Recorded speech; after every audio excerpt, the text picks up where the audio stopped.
You're so notorious that it's hard to imagine a drama that could do it justice. All right, well, Richard, it's great to see you as always, and we always love getting your perspective and expertise, but let's kick it off with Duchess Camilla. She's recently turned 75. I mean, how do you think the public perception of her has changed in recent years? Well, I think it's been appreciated that firstly, of course, she's very supportive to Charles. There's no question about that. They've always been an ideal match with the controversial background of which we all know that goes back decades. But they've got a similar age group, similar sense of humor, similar friends. They were very well matched, and of course her main job is to support him. But there's absolutely no doubt that if you look at the way she's developed her charity work, she has taken a much higher profile relatively recently, and also topics such as domestic violence, abuse, rape.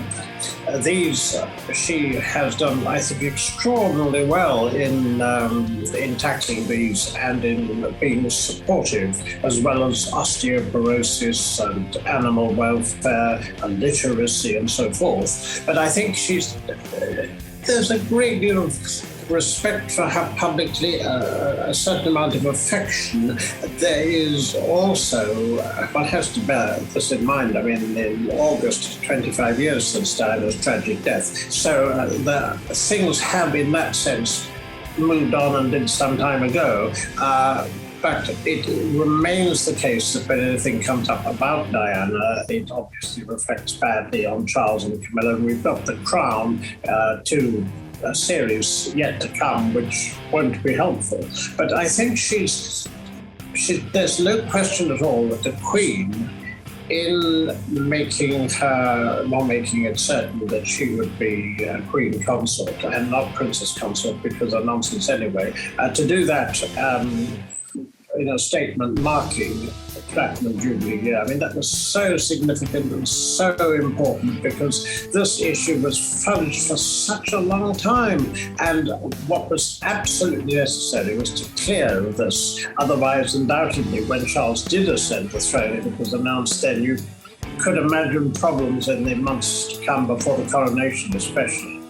Definitely. And do you think that I know she recently did an interview where she talked about becoming Queen Consort and how she was so honored, and she really looked to Prince Philip to kind of understand that role. I mean, what kind of Queen Consort do you think that she will be? She will be supportive, she will be dutiful.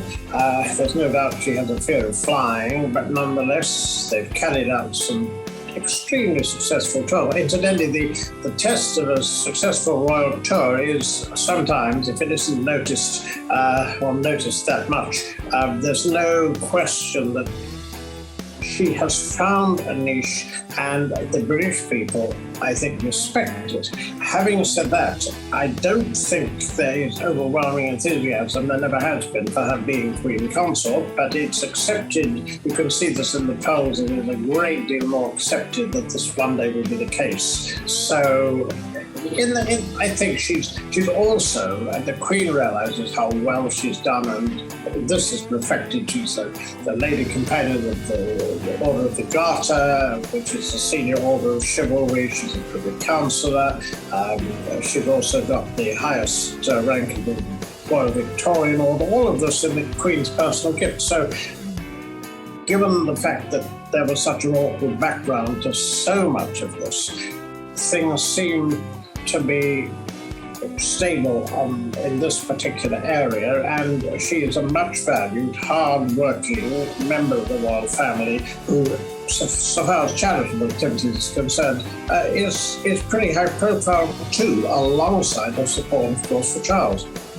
Yeah, and in the midst of her celebration of her birthday, there's been a lot of bombshell reports and, books, movies about to come out. Let's start with Prince Andrew.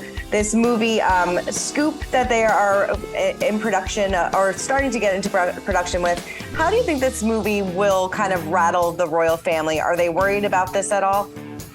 I think it depends entirely what this tends to be. I mean, we know only that this is going to be dealing with the notorious interview for Newsnight that Prince Andrew gave in November 2019, which was it was a disaster of such extraordinary proportions that I don't have the English to describe it adequately. We know the name of the screenwriter apparently is Peter Moffat. The movie is to be called Scoop, and we know nothing more. There was a rumor Hugh Grant, who was so superb as among a lot of villains, he's very good at a sort of camp-deprecating or self-deprecating character. It's a sort of spin-off from his famous role in Four Weddings, which is such a long time ago now, over 25 years ago. But he's playing Jeremy Thorpe in a very English scandal. You could just imagine, or I could imagine him playing Prince Andrew very effectively in a movie, but apparently it at least doesn't appear to be on the cards. But undoubtedly, something that will be embarrassing, obviously, but who would forget this interview? The interview is so notorious that it's hard to imagine a drama that could do it justice. No, it's so true. It really is. Hey everyone, I'm Christina Garibaldi, the host of Us Weekly Celebrity Coverage. Don't forget to hit subscribe for the latest celebrity news, tips, and video. And for much more content, make sure you head on over to usmagazine.com, the official home of Us Weekly Magazine.